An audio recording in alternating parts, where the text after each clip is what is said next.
Assalamualaikum warahmatullahi wabarakatuh. Pemirsa gapai kemuliaan yang dirahmati Allah. Agama telah mengatur resep untuk sebuah keluarga bisa bahagia, terletak pada konsep sakinah, mawadah, dan warahmah. Yang secara singkat berarti ketenangan, cinta kasih, dan belas kasih. Di tengah fenomena KDRT yang memilukan akhir-akhir ini, Islam mengajarkan pentingnya membangun hubungan yang harmonis dan penuh pengertian di antara anggota keluarga. Suami dan istri harus saling melindungi dan mendukung, sementara orang tua dan anak-anak harus saling menghormati dan berbakti. Keluarga yang sakinah dapat diperoleh melalui kehidupan yang bebas dari kekerasan dan penindasan. Mawadah sendiri dapat diperlihatkan melalui perhatian dan penghargaan terhadap peran masing-masing anggota keluarga. Dan rahmah diwujudkan dengan memaafkan, serta membantu satu sama lain dalam kesulitan. Nah pemirsa, selama 30 menit ke depan, insya Allah kita akan sama-sama belajar tentang resep dan bagaimana caranya untuk membangun keluarga yang bahagia. Seperti biasa saya tidak sendirian, sudah hadir di studio ada Ustadz kita semua, Ustadz Hilman Fauzi. Assalamualaikum Hilman. Waalaikumsalam warahmatullahi wabarakatuh. Sehat A? Alhamdulillah. Alhamdulillah, meskipun sibuk tapi senantiasa ya. Kalau gapai kemuliaan harus mampir, harus disempatkan waktu ya A ya. Hari ini luar biasa pembahasannya soal keluarga, ini juga zonanya Hilman ya. Kalau udah urusan hati, keluarga, cinta, kasih sayang udah. Nanti kita tanya. Ya, kita elaborasi bersama Hilman. Nah, bagi Anda pemirsa yang juga memiliki pertanyaan, Anda bisa mengirimkan pertanyaan Anda berupa teks maupun video melalui nomor WhatsApp yang tertera di layar kaca. Anda juga berkesempatan untuk bertanya langsung kepada Ustadz Hilman melalui sambungan Zoom yang nanti secara teknis akan ditentukan oleh tim Gapai Kemuliaan. Hilman, bicara soal keluarga ya, resep bahagia keluarga. Sebenarnya kan Islam tuh yang memang mengatur setiap aspek dalam kehidupan kita, bahkan dari mulai diri sendiri, keluarga, sampai bahkan mungkin bagaimana cara kita bernegara gitu. Nah dalam konteks berkeluarga Hilman, selalu kan kalau saya tidak salah nanti koreksi, kalau ada yang salah, bahwa seorang hamba yang paling baik itu adalah mereka yang baik terhadap keluarganya. Jadi kan Islam itu menaruh perhatian yang luar biasa bagaimana cara kita bersikap kepada keluarga. Karena itu nanti akan merefleksikan sebenarnya bagaimana kemudian masyarakat Islam itu seperti apa gitu. Mengapa ya Rasul dan juga Allah ini memberikan perhatian yang luar biasa, spotlightnya luar biasa bahwa kita tuh harus baik loh sama anggota keluarga kita. Iya, baik. Bismillah, alhamdulillah, wassalatu wassalamu ala rasulillah wa ala alihi wa sahbihi wa mawalah la hawla wa la quwata illa billah amma ba'd. Mudah-mudahan kita yang sudah berumah tangga, berkeluarga, Allah anugerahkan kepada kita keluarga yang sakinah, mawaddah, warahmah. Amin. Anak-anak kita soleh dan solehah. Dan semua yang kita hadirkan di keluarga penuh dengan berkah. Amin. Amin ya rabbal alamin. Betul apa yang tadi Mbak Mila sampaikan bahwa Islam itu sangat-sangat concern tentang bab keluarga. Baiknya sikapmu terhadap keluargamu menggambarkan baiknya sikapmu dalam hidupmu. Jadi sekarang gampangnya gini Mbak Mila, kalau mau lihat orang tuh baik apa enggak, lihat aja sikapnya kepada keluarganya. Betul. Sebagaimana Nabi SAW bersabda, khairukum li ahlihi wa ana khairukum li ahli. Sebaik-baiknya di antara kamu adalah yang paling baik kepada keluarganya. Dan aku, kata Nabi, yang paling baik kepada keluargaku. Bahkan ketika Allah dalam Al-Quran di surat At-Tahrim ayat 6 memerintahkan kepada kita untuk menjaga diri dari siksa api neraka, yang diperintahkan siapa? Ku anfusakum wa ahlikum nara. Jadi jaga diri kita dan keluarga kita. Ini pertanda sekaligus keterangan yang menguatkan bahwa yang namanya keluarga punya peran yang sangat-sangat penting untuk kita hadirkan. Bahkan dalam sebuah hadis Nabi SAW menyampaikan bahwa kullu mauludin yuladu alal fitrah, setiap anak yang lahir itu semua dalam keadaan suci, Mbak Mila. Apa yang merubahnya, apa yang membentuknya? Keluarga. Ya, seperti apa keluarganya memberikan lingkungan kepadanya, maka itulah juga yang membuat dia akan seperti apa dan menjadi apa. So, ini harus kita pahami bahwa Islam adalah agama yang sangat concern bagaimana memberikan perhatian terhadap keluarga. Kemudian selanjutnya, apa yang harus kita pahami tentang keluarga? Setidaknya 4 hal yang harus kita pahami tentang keluarga. Yang pertama, keluarga itu ibadah yang paling lama. Jadi saat kita berkeluarga, hakikatnya sedang apa kita? Beribadah. Dan itu ibadahnya lama sekali. Lama.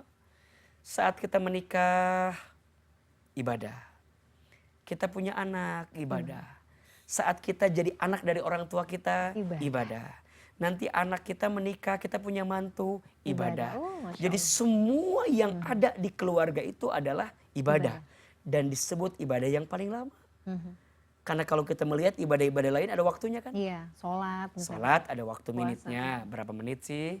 Puasa ada waktunya, haji ada waktunya, zakat ada haul, ada nisabnya. Tapi kalau rumah tangga, kalau keluarga, setiap saat kayaknya. Setiap saat, setiap waktu adalah ibadah. Memaknai itu. Berarti kalau ibadah ada pahala nggak? Pahala. Ada. Dan makin besar pahalanya, berarti makin berat godaannya. Betul. Ya kan? Iya. Jadi pahami bahwa rumah tangga, keluarga itu adalah ibadah yang paling lama. 2, keluarga itu adalah sekolah yang paling lama. Sekolah itu tempat apa sih? Belajar. Kalau mau naik kelas di sekolah harus ikut apa dulu? Ujian. Dan tidak ada satupun keluarga yang gak diuji. Iya. Tuh. Semua keluarga ada ujiannya masing-masing. Ada yang diuji dengan orang tuanya, Nabi Ibrahim alaihissalam. Ada yang diuji dengan pasangannya. Nabi Nuh alaihissalam. Ada yang diuji dengan anak-anaknya, Nabi Adam alaihissalam. Ada yang diuji dengan pamannya, Nabi Muhammad SAW. Ada yang diuji dengan kakak-kakaknya, Nabi Yusuf alaihissalam. Jadi semua ada ujiannya masing-masing. Maka hari ini jika ada keluarga yang sedang diuji, jangan merasa jadi keluarga yang paling diuji. Karena sebelum kita ada cerita-cerita para nabi yang juga diuji oleh keluarganya masing-masing. Dan biasanya Mbak Mila, ujian yang paling hebat itu datang dari orang yang dekat. Iya. Dan orang yang paling kita cintai. Langsung kayak bersiap gitu harus. Iya dong. Iya dong. Memang harus bersiap, betul. Ada yang diuji dengan pasangannya baik, qadarullah mertua atau orang tuanya yang kurang baik. Pasangannya baik, orang tuanya baik, mertuanya baik, diuji sama anak-anaknya yang kurang baik. Pasangan baik, orang tua baik, anak baik, diuji sama ipar-iparnya yang gak baik. Jadi selalu ada. Selalu ada angle daripada ujian-ujian kita yang terjadi. Dan itu yang harus kita pahami. Bahwa keluarga adalah sekolah yang paling lama. AA juga lagi sekolah sekarang. Belajar dari istri. Istri juga belajar dari AA apa yang kurang. Dari anak saya perempuan, tiga-tiganya. Dan masing-masing juga dengan karakternya masing-masing. Saya besar sebagai anak yatim sejak kecil. Juga itu adalah ujian yang kita harus hadapi. Ya, saya orang Sunda, orang Garut, istri saya orang Pamulang, orang Betawi. Beda dong. Culture-nya beda. Culture-nya beda. Itu juga adalah bagian sekolah untuk kita belajar. Maka ya jangan merasa bahwa gimana caranya biar rumah tangga gak ada masalah. Ya jangan berumah tangga lah. Karena konsekuensi logis yang harus kamu dapatkan adalah ya ada masalah. Ya 2 orang aja yang beda latar belakang, beda isi kepala, pasti ada konflik, apalagi sudah gede banget keluarganya. Maka pahami keluarga adalah sekolah yang paling lama. Ayah bunda sudah belajar apa dari pasangannya sampai saat ini? Kayaknya memang banyak ya. Tapi maksudnya belajar itu ya bahkan sampai kita menutup mata ya. Iya. Sampai kita meninggal kita belajar. Sampai kita semua dunia ini selesai. Baru Allah kembalikan kita ke pangkuannya. Yang ketiga, keluarga itu keadaan yang paling besar. Keluarga keadaan yang paling besar. 2 keadaan yang paling besar. Oke. Iya kan? Keluarga itu menyatukan 2 aku menjadi 1 kita. Itu bahasanya. Oke. Jadi kalau Mbak Mila punya pasangan, saya punya pasangan, saya bilang gini, itu ibumu, ini ibuku. Sudah menikah enggak? Berubah dari aku jadi kita. Itu ibu kita. Ini ibu kita. Jadi kalau di rumah tangga, di keluarga masih bilangnya aku, berarti masih belum utuh memahami makna keluarga. Nah ini nih. Dan yang paling lucu apa? Ketika anak-anak, itu anakmu padahal bikinnya bareng kan? Iya dong. Dan yang paling lucu, kalau anaknya soleh, siapa dulu ibunya? Siapa dulu gitu kan? Mamahnya. Kalau anaknya kurang soleh, memang mirip bapaknya ini mah.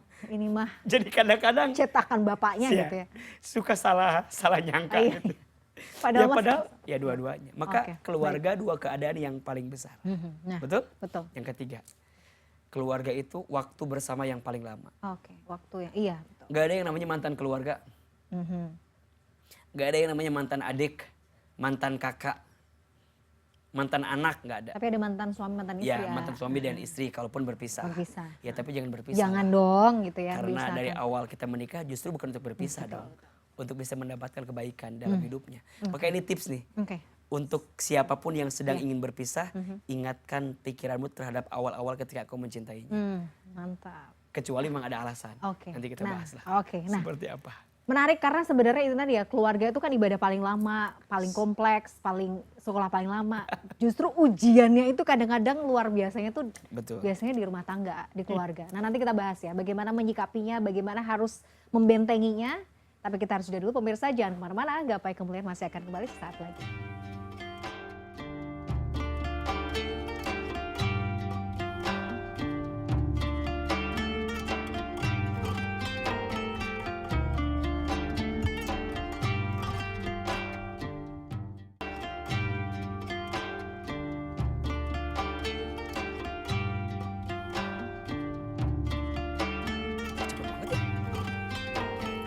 Pemirsa, terima kasih Anda masih menyaksikan Gapai Kemuliaan dalam episode Resep Keluarga Bahagia. Nah, resep keluarga bahagia nih ya. Jadi, tapi kan kita harus tahu nih gitu.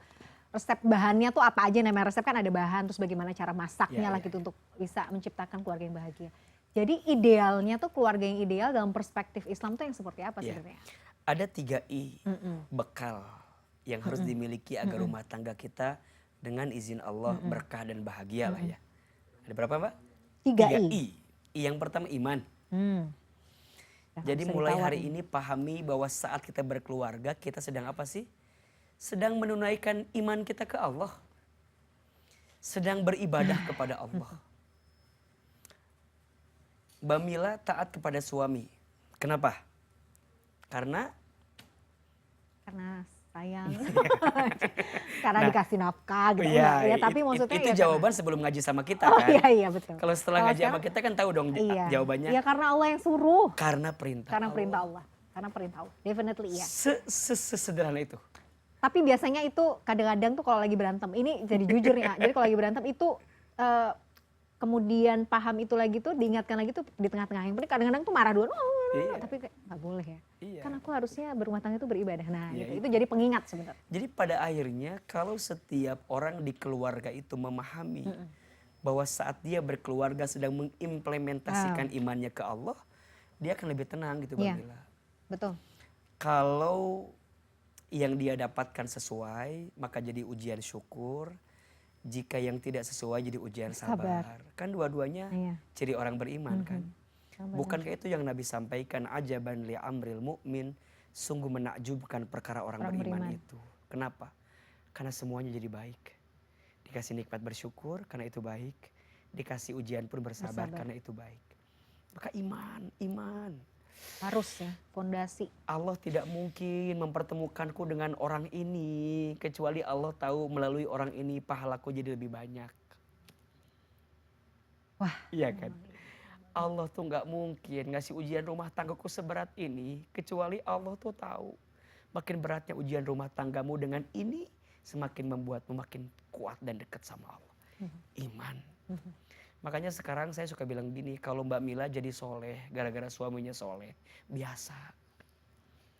Tapi yang luar biasa, kita bisa soleh di tengah ujian-ujian keadaan yang barangkali tidak mendukung kesolehan kita. Aduh itu sih, tapi ya luar biasa. Makanya Asiyah itu kenapa dijanjikan surga? Karena tetap beriman di tengah suami yang tidak beriman, gitu kan bahasanya. Suaminya kelasnya Firaun kan gitu jadi. Dan ya saya percaya suami kita kan gak Firaun banget. Iya enggak. Dan enggak kan. Ya jangan sampai gitu ya. Makanya jangan kemudian merasa bahwa Ustaz berat suami saya. Ada yang bilang sabar Bu, coba belajar dari Asiyah punya suami kayak Firaun. Tapi saya bukan Asiyah Ustaz, saya balikin kan suami juga bukan Firaun. Kan, gitu. Selalu ada alasan sih ya. Betul. Jadi menurut saya yang pertama iman. Aku menikahimu bukan semata aku mencintaimu, karena aku merasa surga lebih dekat denganmu. Nah, Masya Allah. Ketika engkau bersamaku. Mudah-mudahan itu nggak cuma di awal-awal pernikahan Iya, ya. nah itu. Gitu. Jadi terus Diciptakan sih sebenarnya. Ya. Yang kedua, ilmu. Banyak rumah tangga yang tidak menemukan kebahagiaan bukan karena kurangnya cinta, tapi karena kurangnya ilmu. Ilmu apa yang harus didapatkan? 4. 1, ilmu agama.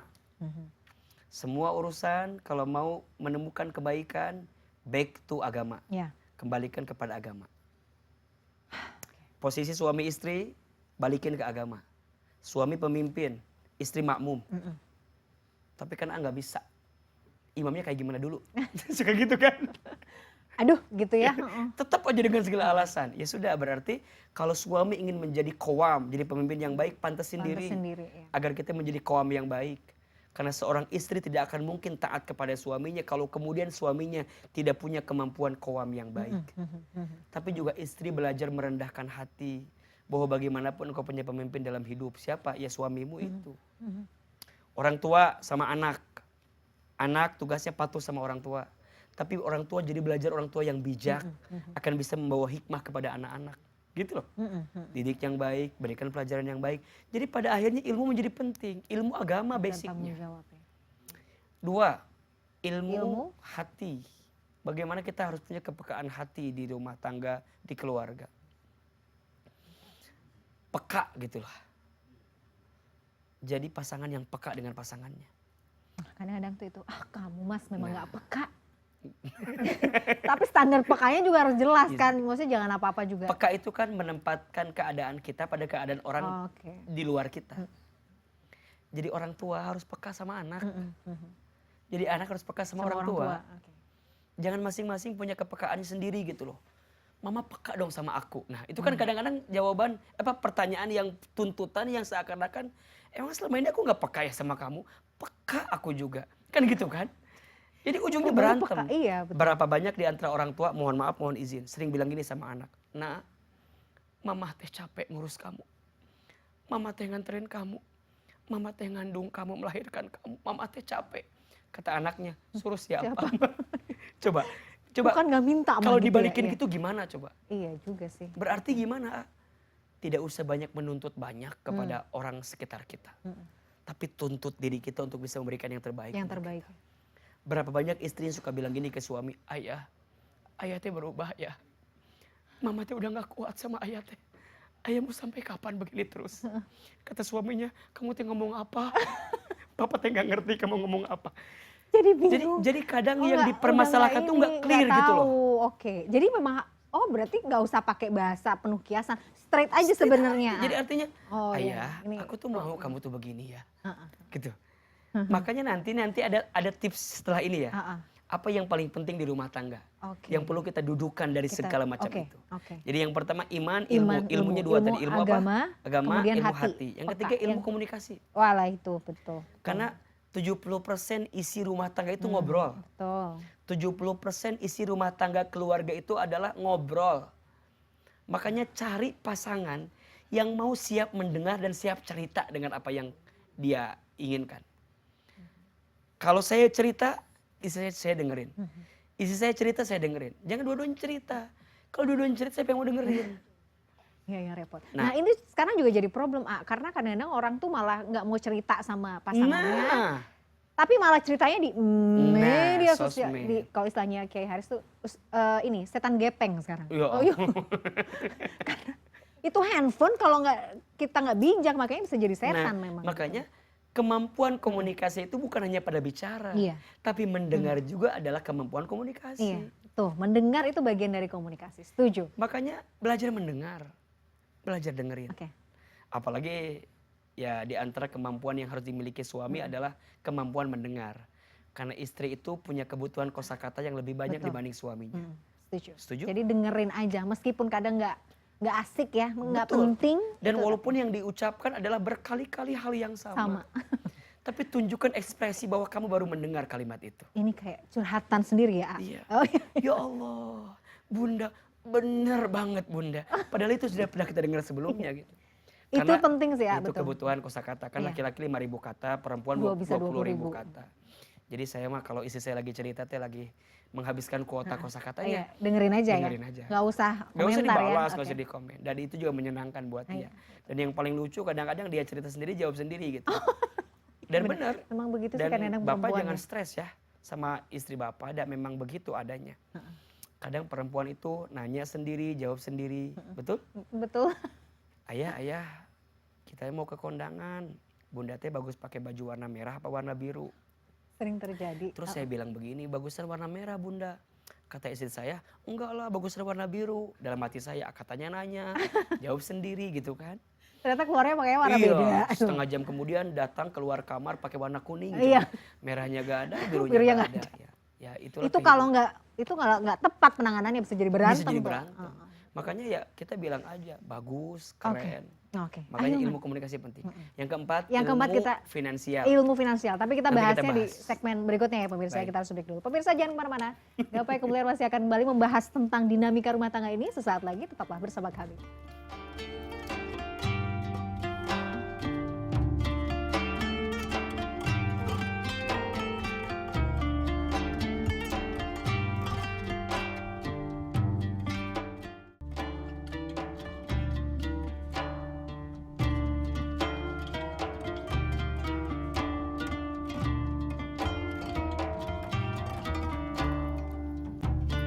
Pemirsa, terima kasih Anda masih menyaksikan Gapai Kemuliaan dalam episode Resep Keluarga Bahagia. Jadi Ahilman tadi kan ada 4 ilmu ya yang harus dipraktekkan dalam rumah tangga. Ada ilmu agama, harus sebagai fondasi, kemudian ada ilmu hati. Bagaimana tadi mengolah kepekaan. Komunikasi, 70% rumah tangga isinya komunikasi, finansial. Nah ini penting kita dengarkan. Jadi istri boleh nih tetap kerja ya, A? Ya. Saya pernah bertanya kepada seseorang di pengadilan agama gitu ya. Rata-rata di antara faktor yang membuat rumah tangga itu berpisah karena faktor ekonomi. Ekonomi, betul. Hampir kebanyakan. Berarti begitu pentingnya kita punya ilmu dalam urusan finansial, gitu. Dalam urusan keuangan agar tata kelola keuangan di keluarga itu bisa tercatat dengan baik. Gitu. Menurut saya bukan tentang banyak atau sedikit sih, tapi tentang bagaimana kita memanage keuangan itu. Setuju. Sebanyak apapun pendapatanmu, ya sesedikit apapun pendapatanmu pasti cukup untuk hidup. Tapi sebanyak apapun pendapatanmu tidak akan pernah cukup untuk gaya hidup. Gaya hidup, betul. Jadi orientasi kita yang barangkali harus diluruskan. Makanya nanti harus ada tuh kayak misalnya nih kayak ruang pemasukannya, ruang pengeluarannya. Nanti pengeluaran dibagi 3, ada primer, ada sekunder, ada tersier. Itu harus dilihat di YouTube saya sih barangkali ada Islamic Financial Planning gitu kan. Penting ya. Ahilman sekolahnya di situ ya. Iya. Jadi mungkin bisa belajar bagaimana cara memanage keuangan secara syariah itu menjadi penting. Tapi juga berkaitan juga investasi juga perlu perlu. Menyiapkan dana-dana yang proteksi juga. Oke. Termasuk mengeluarkan yang harus kita keluarkan, zakat, infak, sedekah, wakaf, hibah juga harus dipastikan gitu. Dan itu Islam punya ilmunya gitu. Masya Allah. Ya, termasuk cara mencari nafkah itu seperti apa. Ternyata yang paling penting bukan banyaknya tapi berkahnya gitu loh. Yang penting tuh halalnya. Itu kan perlu digarisbawahi oleh kita gitu. Karena kadang-kadang kita itu fokusnya pada seberapa banyak yang kita bisa hasilkan, yang kita bisa dapat gitu. Kadang-kadang mau halal mau haram yang penting gue dapat aja gitu. Nauzubillah. Makanya saya mengingatkan dari mimbar yang Gapai Kemuliaan saat ini, untuk para ayah, untuk para suami, jangan sampai membawa nafkah yang haram ke rumah kita. Karena setiap harta yang kita bawa itu akan berpengaruh terhadap keluarga kita. Solehnya anak-anakmu, baiknya keluargamu, itu bersumber dari baiknya nafkah yang kau berikan kepada keluargamu. Maka para istri juga harus coba jadi rem bagi suami gitu ya, agar kemudian ketika suami pulang dipastikan yang datang adalah harta yang halal. Yang dibawa pulang adalah harta yang halal, karena harta yang halal akan menumbuhkan daging bagi putra putrimu, bagi anak-anakmu yang kelak akan menjadikan anak-anakmu soleh dan soleha. Begitu juga sebaiknya ya, kalau yang masuk itu yang haram, nauzubillah itu bisa.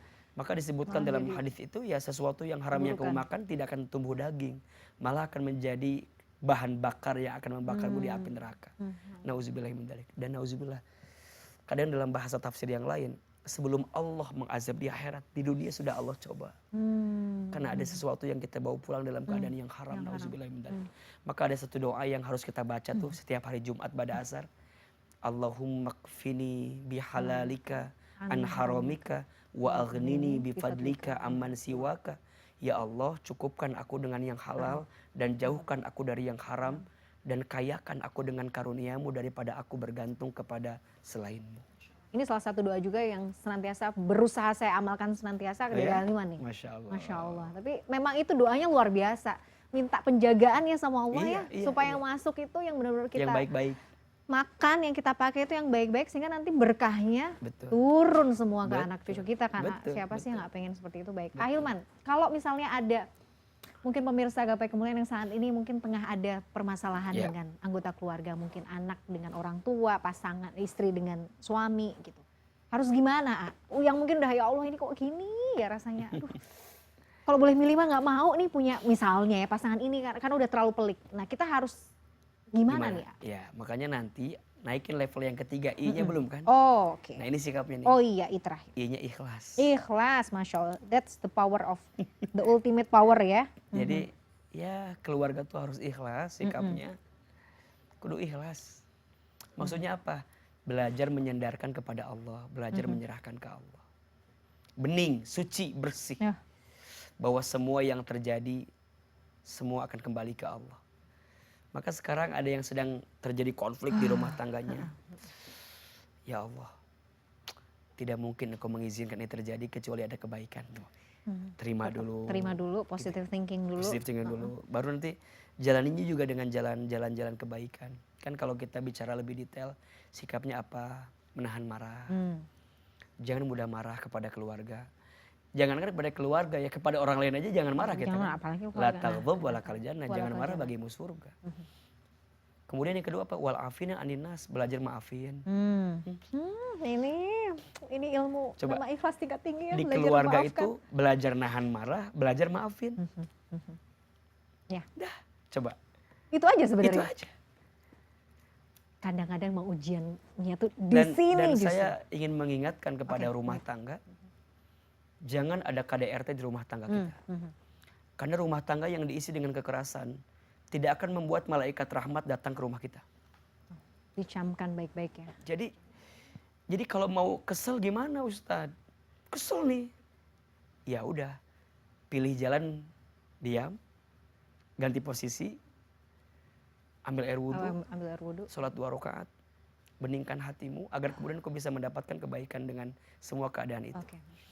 Terakhir saya mau kisah tentang Umar bin Khattab, boleh? Terakhir ya. Satu kali ada seorang sahabat tuh pengen cerita sama Umar karena istrinya tuh cerewetnya minta ampun. Gemesnya minta ampun, rewelnya minta ampun. Nah mungkin ini relate ya dengan bapak-bapak. Jadi ada seorang sahabat yang pengen cerita ke Umar tentang cerewetnya istrinya. Yang cerewet. Singkat cerita, sahabat ini menuju rumahnya Umar. Ketika mau mengetuk pintu rumahnya Umar, sahabat ini kaget karena di rumah Umar pun Umar lagi diomelin sama istrinya. Iya. Dia serba salah kan. Aku mau ngadu istriku, Umar juga lagi diomelin sama istrinya gitu. Jadi. Dan dia mendengar di balik pintu Umar tidak membalas omelan istrinya. Maka singkat cerita ya sudahlah. Daripada saya cerita gak ada solusi, akhirnya dia pulang. Ketika mau pulang langkahnya terdengar oleh Umar. Umar buka pintu manggil sahabat ini. Sahabat, sini. Tadi bukannya kau mau ketemu saya? Iya, wahai Amirul Mukminin. Kenapa nggak jadi? Iya, emangnya kenapa? Ada apa? Kata Umar. Kata sahabat ini, aku pengen cerita.